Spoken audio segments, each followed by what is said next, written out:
Hoje vamos falar sobre mudanças. Mudanças quando vem pós-sofrimentos, mudanças quando a gente aprende com o outro, mudanças quando revelação do Espírito Santo de Deus. E para isso eu vou usar como base o Sermão da Montanha, mais para o finalzinho, no capítulo 7. Né? Todo o Sermão da Montanha eles nos sugere muitas mudanças. É como se fosse os mandamentos, né, que Jesus estivesse ressignificando, ou dando importância, ou falando diferente, ou assinando embaixo, mas trazendo para uma linguagem mais entendível. O Sermão da Montanha é isso, as bem-aventuranças. Então, especificamente, o capítulo 7, ele vai abrir com muitos ensinamentos, principalmente não julgue para não ser julgado, muito conhecido. Isso vai do 1 ao 6, do 7 ao 11, vai falar da bondade, da misericórdia de Deus, né? Que a gente tem que sempre pedir, orar, suplicar, que a gente recebe, confia nele e ele tudo fará. Mas eu queria destacar como núcleo aqui desse ponto de vista, dessa nossa conversa, como cerne mesmo, o versículo 12 do capítulo 7 de Mateus. Diz assim: façam aos outros o que querem que eles façam a você. Então, o que isso quer dizer? A gente faz para o outro aquilo que a gente quer que façam para nós. A negativa é a mesma. Eu não vou fazer para o outro aquilo que eu não gosto que façam comigo. E aí a gente vai se tornando um ser humano melhor. Muito bem, para isso a gente precisa mudar, porque muitas das vezes essa não é a nossa prática. Então eu trouxe duas histórias bíblicas assim bem conhecidas, uma bem conhecida, a outra nem tanto, mas para a gente fazer uma analogia, vocês vão entender. Uma bem conhecida está lá em Lucas capítulo 15, é a parábola do filho pródigo, e a outra é a história do encontro de Paulo na prisão com o escravo fugitivo chamado Onésimo, a carta que Paulo escreve a Filemon. Então nessas duas passagens, a gente vai recordar rapidinho, fazer um resumo aqui, que a gente vai ver dois ângulos de visão. A gente pode ver de duas óticas diferentes. Vamos lá.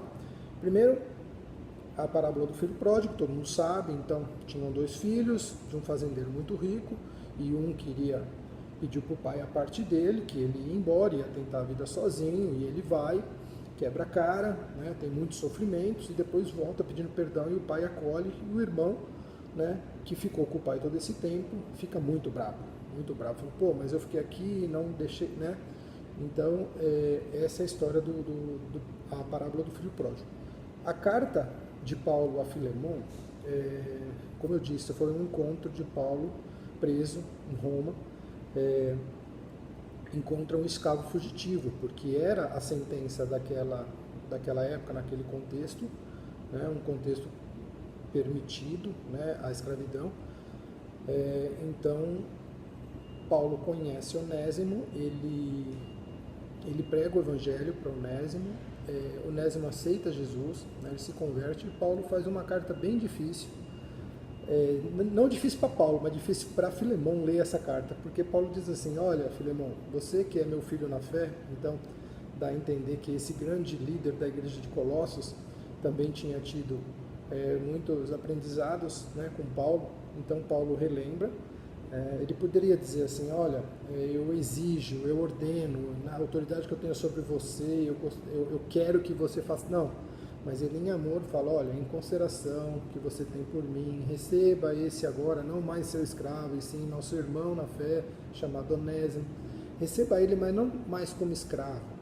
Então Paulo não está nem pedindo para ter o perdão, sim está pedindo para incluir ele como irmão, não mais como escravo. Lembrando que era quase que, eu acho que era até pena de morte, para um escravo que fugia do seu senhor. Mas enfim, então Paulo dá essa difícil tarefa para Filemon. O que eu queria tirar? Duas óticas dessas duas histórias. Primeiro, que as mudanças vêm a partir de sofrimentos que passamos. Então vamos primeiro na ótica do menino lá, do filho pródigo mesmo. Aquele que pegou todo o dinheiro do pai, a parte dele, torrou tudo, bagunçou tal, e voltou. Então, ou seja, ele sofreu, ele comeu junto com os porcos, então ele precisou passar por muitas dificuldades para sentir na pele e aprender, para aí sim mudar, dar a entender que ele, depois desse aprendizado, ele mudou bastante. Na história do escravo fugitivo, a mesma coisa, que Filemão vai, com certeza... inclusive Paulo fala assim, olha, receba esse nosso irmão agora como se você estivesse recebendo a mim. Olha a responsabilidade que Paulo passa para Filemão. Então a gente imagina que esse rapaz errou, ele fugiu do seu senhor, né, e sofreu bastante, pagou a sua dívida com a sociedade, né, cumpriu a sua pena e estava retornando, né, então com certeza uma pessoa muito diferente, mudada depois desse sofrimento que ele passou, dessa pena que ele pagou. Então essa é uma ótica. A outra ótica, o outro ângulo de visão é o seguinte: na parábola do filho pródigo, vamos tentar enxergar como o irmão, aquele que ficou com o pai o tempo todo, aquele que não foi rebelde, né? Então você imagina o quanto ele poderia tirar de lição pelo sofrimento do irmão. Será que ele se encheu de raiva, de inveja, achando que o pai era ingrato, né? Enfim, e não conseguiu, né? Isso tudo ficou tapando os olhos dele para ele enxergar o quanto de lição ele poderia tirar através do sofrimento do outro, do irmão dele? Assim como Filemão, se a gente analisar a história de Onésimo, né, retornando para Filemão, vamos encarar as coisas pela ótica de Filemão. Então, de repente, está lá, Filemão tinha vários escravos, provavelmente não era só Onésimo, então recebe aquela carta de Paulo, onde ele tinha que atender aquela exigência daquele grande amigo, daquele pai na fé, né, vamos chamar assim. E será que ele vai continuar com aquela, entre aspas, arrogância, né, de patrão, colocar hierarquia, colocar autoridade sobre Onésimo, ou ele vai parar, vai enxergar o sofrimento desse agora irmão, Onésimo, e vai ser, eu preciso ser um patrão, eu preciso ser um senhor diferente, né? Foi uma baita dificuldade, acredito eu, porque você imagina como que os outros escravos vão ver isso, né? Então, de repente, Onésimo volta, os outros escravos olhando e falam, ixi, caiu a casa para ele vai apanhar, ele vai ser, sei lá, que punição que ele vai ter, mas o patrão não vai deixar ele passar impune. De repente, ele recebe, né, acatando a carta de Paulo, recebe com muito amor. Então, também uma oportunidade de mudança aí para Filemão, de ser um patrão diferenciado. Muito bem, então, fechando agora, a gente tem aí a mudança vindo através de uma atividade, através de uma atitude humana, né? Ou seja, mudanças vindo após um sofrimento, após dificuldades que passou, então a pessoa sai dessas dificuldades diferente, ela quer mudar porque ela sofreu e não quer sofrer de novo. E tem também algo espiritual, algo como aconteceu com Saulo, né? Que teve encontro com Jesus, ficou cego e Jesus precisou ele mesmo vir aqui falar, né, para Paulo, né, que ele não era mais Saulo, agora ele ia ser Paulo, e realmente ele ia parar de ir atrás, né, de fazer os cristãos sofrerem, e ia ser um seguidor, né, não mais um perseguidor, tá certo? Então tem também essa atitude divina, né, aquela que só o Espírito Santo pode convencer o nosso coração para nós mudarmos, né? Bom, nessas passagens a gente vê que tanto o filho pródigo como o escravo, eles, a partir dali, eles tinham responsabilidades também, porque eles já não tinham mais aquele tempo de ignorância, né? Eles não poderiam alegar ignorância, não, eles já tinham conhecimento da palavra, do evangelho. Então, por si só, acatando tudo aquilo, eles consequentemente seriam pessoas diferentes, mudadas para melhor. Só que com isso teria uma batalha espiritual muito maior sobre eles. A gente acredita que tem muitas batalhas espirituais sobre nós, a nossa vida é disputada pelo lado do bem e pelo lado do mal. E quando uma pessoa se determina ir para um lado, para o lado do bem, então eu acho que ela acirra mais essa batalha espiritual, porque ela está decidindo um lado, ela não está nem mais do lado do mal e nem em cima do muro, ela decidiu servir a Cristo. Bom, mas tem uma coisa, para a gente mudar, agora vamos falar de novo pelo lado do irmão, do filho pródigo, e pelo lado do Filemão. A gente precisa querer mudar. No caso desses dois, eles não tiveram sofrimentos, né? Até onde conta a história, né? A Bíblia não traz nenhum sofrimento que eles passaram, né? Então a mudança deles aqui deveria vir pela história do outro. Só que aí eles têm que fazer alguns exercícios, né? Nós temos que fazer alguns exercícios. Por exemplo, a gente precisa querer mudar. A gente precisa ser humilde para olhar a história do outro e se sensibilizar, sentir a dor do outro e falar, poxa, nossa, olha o que ele passou. Eu não suportaria passar por isso, eu não gostaria de passar por isso, eu quero ser uma pessoa melhor baseado na história do outro. Então a gente tem que sentar às vezes tem que se sentar no banco dos réus, sim, olhar para o próprio umbigo, deixar de ser pedra e vir para ser telhado de vidro, enfim.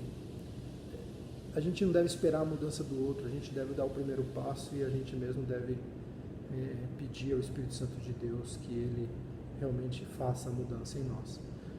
Bom, concluindo, então acho que a consenso a gente deve ser pessoas a serem modificadas pelo Espírito Santo de Deus e aprender com os outros, né? Não só ser agentes de mudança, a gente se coloca numa posição que, não, eu sou um agente de mudança, eu sou formador de opinião, e acaba não recebendo esses ensinamentos ricos que passam do nosso lado sem a gente perceber. Então, as próprias cartas de Paulo, né? A gente lê muitas cartas de Paulo, então, que a gente seja a carta de Paulo, ou seja, que a gente seja a mensagem, né? Que a gente seja também o mensageiro, ou seja, que a gente vai levar a mensagem, levar a carta, né? Mas também a pessoa que vai receber essas mensagens constantemente, ser alimentada espiritualmente. Então a gente tem essas três posições, não deve se acomodar em uma delas. Então eu tenho que ser a carta, ou seja, a própria mensagem, eu tenho que ser o mensageiro, porque eu vou levar essa mensagem para outros também, e eu também tenho que ser a pessoa que vai receber essa mensagem. Ninguém é perfeito, né? Por exemplo, destaco aqui Isaías, no capítulo 6, que ele cita que ele é um homem de lábios impuros. Ele diz, eu também sou um homem de lábios impuros. Então ele está se colocando no meio do povo. Logo um pouco à frente ele vai dizer, eis-me aqui, pode me enviar. Então primeiro ele se coloca numa condição de ser modificado, de ser alterado, de ser uma pessoa melhor para realmente ser o profeta que ele foi, e depois ele se coloca à disposição. Então, um baita exemplo.